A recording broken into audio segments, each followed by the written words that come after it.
Hello everyone. In this video I'm going to show you the life cycle of this flower. Many of you would have seen this flower in your surroundings and you might be wondering what it is called. It is called as the beach spider lily. So now I'm going to show you about its life cycle, its reproductive cycle more specifically. This video might be very useful for biology students who are trying to understand how fruits are formed after pollination. So here this is the flower. If you can see, this is the anther and the pistil is very thin. See, it's so thin. This is the pistil and this is the stigma. You can also see a fly here.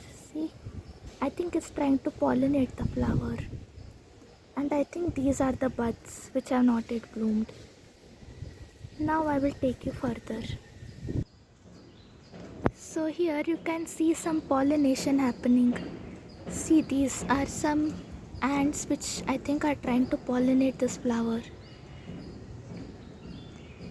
And do you know what happens during pollination? These pollen grains in the anthers, they get deposited on the stigma. After pollination, the flower becomes dry and it tries to fall off. You can see the dry flowers over here. And all the petals and all the reproductive parts like the stamens and the pistil, they all fall off. But one part of the pistil remains, and that is the ovary. Here you can see it more clearly. You know what this is? This is the pistil. This is the stigma and this is the style. And this is the ovary. The ovary gets bulged up like this. And this is the final fruit.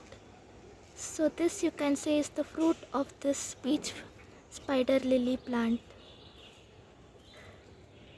Here is the very interesting thing about this plant. Can you see this style and this pollen grains? They are getting deposited on the style and not the stigma.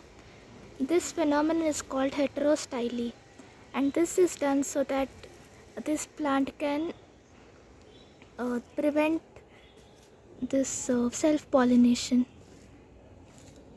You will learn more about this in your class 12 standard.